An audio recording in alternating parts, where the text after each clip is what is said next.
Assalamualaikum warahmatullahi wabarakatuh. Alhamdulillah wassalatu wassalamu ala Rasulillah wa ala alihi wa sahbihi wa man wala amma ba'd. Ikhwatad din hafizahumullah, sobat Akyas dan mitra muslim saudaraku hafizahumullah. Alhamdulillah kita ucapkan dengan kalimat hamdalah alhamdulillahi rabbil alamin sebagai wujud rasa syukur kita kepada Allah Rabbul Alamin, dan kita ucapkan Allahumma shalli ala Sayyidina Muhammadin wa ala alihi wa sahbihi wasallama sebagai wujud rasa cinta kita kepada Rasulullah Muhammad sallallahu alaihi wasallam dengan selalu berselawat kepada beliau.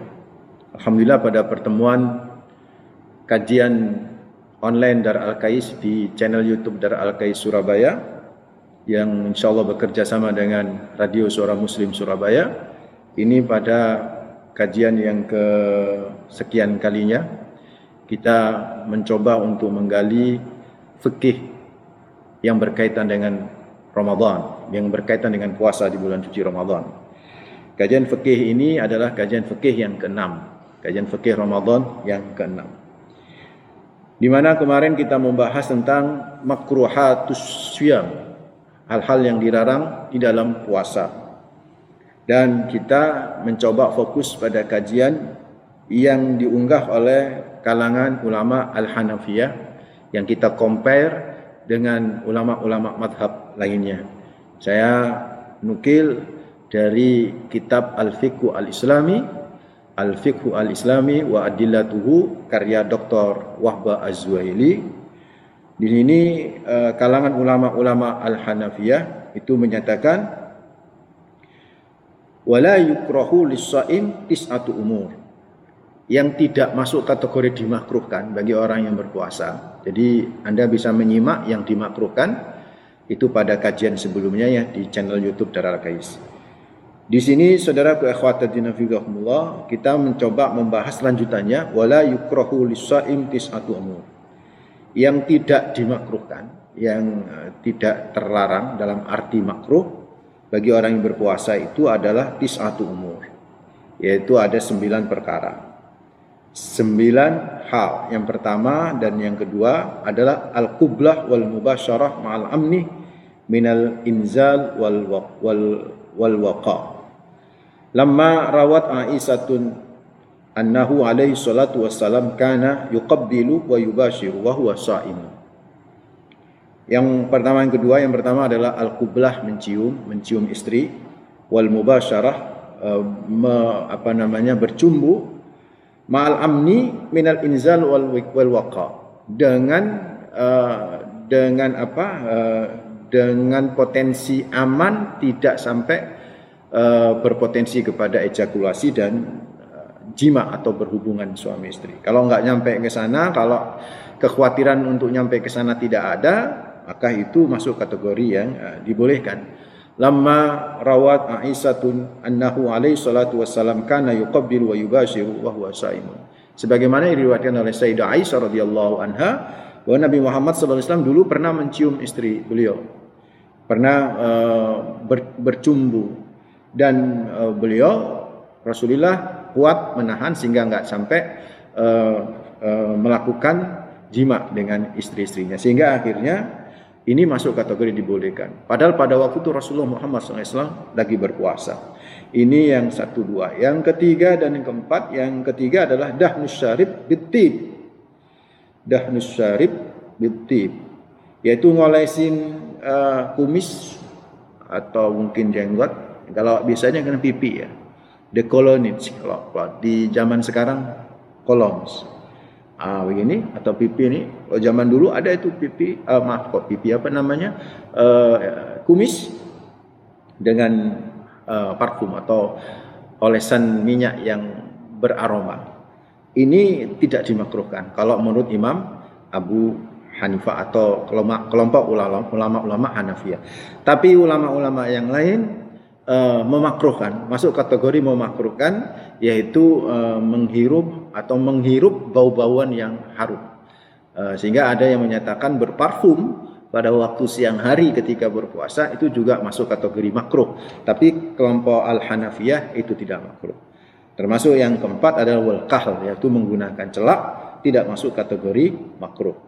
Yang kelima dan yang keenam wal hijamah wal fasad, yaitu hijamah itu berbekam.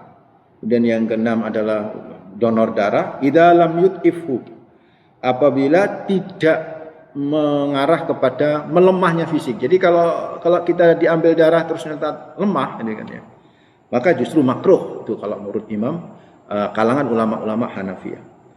Jadi saudaraku ikhwatatina fillah, kalau memiliki potensial untuk kuat diambil darahnya, baik itu lewat bekam maupun lewat donor darah, maka tidak mengapa. Yang ketujuh, nah ini yang akan coba kita bahas kemarin seperti janji saya, itu apa? As-siwak. Imam Abu Hanifah ini begini. Jadi kalau kalangan Hanafiyah, siwak, gosok gigi, itu akhiran nahar, di waktu sore hari. Akhiran nahar itu sore hari. Itu boleh gitu kan. Boleh. Bal wa sunnatun fi awwalin nahar wa akhirih. Bahkan itu sunnah dari mulai pagi gosok gigi, nanti siang sore gosok gigi, itu malah sunnah kalau versi ulama-ulama Hanafiyah. Walau kana rutuban aw mablulan bil ma, meskipun sikat giginya itu dalam bentuk basah begitu kan. Gosok giginya dengan gosok gigi cair itu misalnya, atau berbusa itu misalnya. Itu boleh. Sepanjang puasa itu kalau menurut ulama-ulama Hanafiyah itu adalah hukumnya boleh gitu kan. Tidak masuk kategori makruh. Nah, saya coba compare dulu dengan kalangan Hanafiyah. Kalau kalangan Syafi'iyah, kalau Imam Syafi'i itu dimakruhkan kalau ba'da zawal. Jadi setelah zuhur itu makruh. Jadi mulai pagi sampai zuhur itu boleh, itu kalangan Imam Syafi'iyah. Kalangan Syafi'iyah, ulama-ulama Syafi'iyah membolehkan. Tapi setelah zuhur itu dimakruhkan. Jadi dianjurkan untuk ditinggal kalau setelah zuhur. Alasannya kalau kalangan ulama Syafi'iyah kenapa ditinggalkan gosok gigi ini setelah zuhur? Karena biasanya menjelang siang itu bau mulut itu sudah mulai agak nggak enak gitu kan. Dan justru sunnahnya atau anjuran di antara fadilahnya puasa adalah bau mulutnya orang yang berpuasa itu atyab minal misik, itu jauh lebih baik di sisi Allah indallahi daripada parfum misik. Dan ini jangan sampai hilang gitu. Jadi kalau kemudian digosok itu sehingga jadi hilang, nggak akan dapetin fadilah puasa yang bau mulutnya itu di sisi Allah melebihi parfum misik yang luar biasa harumnya itu. Ini kalangan ulama-ulama Syafi'iyah seperti itu. Tapi ulama-ulama Hanafiyah itu menyatakan ya malah sunnah. Karena Nabi menyatakan laula an asyqa ala ummati la amartuhum bisiwak inda kulli wudu'in wa fi riwayatin inda kulli salatin.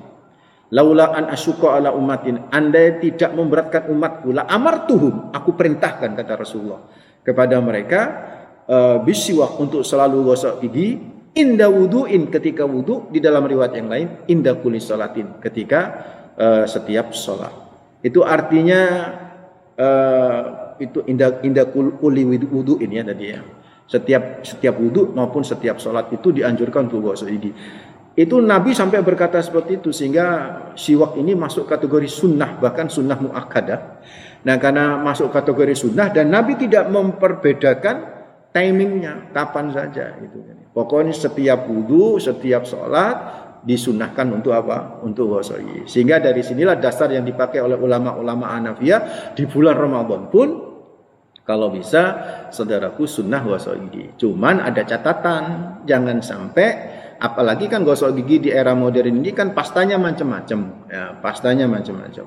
Dan maksudnya macam-macam tuh macam-macam rasa, ada mint, ada rasa lainnya gitu kan. Yang itu kadang-kadang rasa itu masuk ke tenggorokan. Kalau masuk ke tenggorokan itu bisa membatalkan puasa. Makanya bagaimana Ustadz caranya? Ya pokoknya habis gosok gigi, kalau memang gosok giginya ba'dal subuh, misalnya ba'da subuh, atau ngikut ulama Hanafiyah setelah zuhur gosok gigi misalnya itu kan, usahakan itu diludahkan beberapa kali Pokoknya yang ada air ludah atau air liur yang ada dalam mulut setelah gosok gigi ini diludahkan semua, maka insya Allah sisanya itu dimakfu, boleh-boleh saja.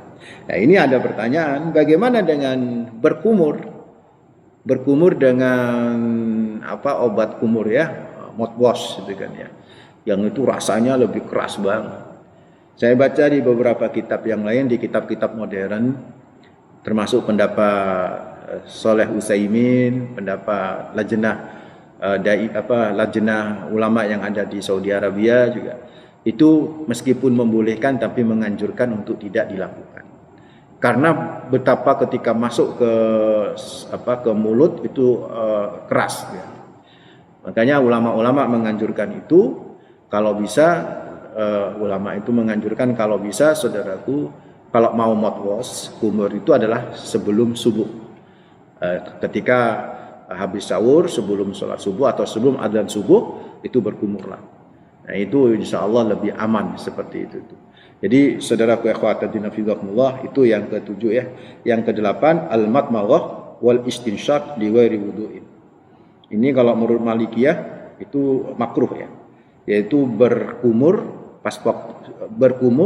sambil menghirup air. Berkumur sambil menghirup air lewat hidung. Kalau menurut Hanafiyah di luar wudu itu boleh, tapi makruh kalau menurut ulama-ulama yang lainnya. Dengan catatan jangan sampai terlalu kuat menghirupnya, dan kumurnya tuh terlalu kuat sampai sini. Nah itu dikhawatirkan ada yang masuk. Berdasarkan hadis Nabi, wabalik fil istinsyaq illa an takuna sha'iman.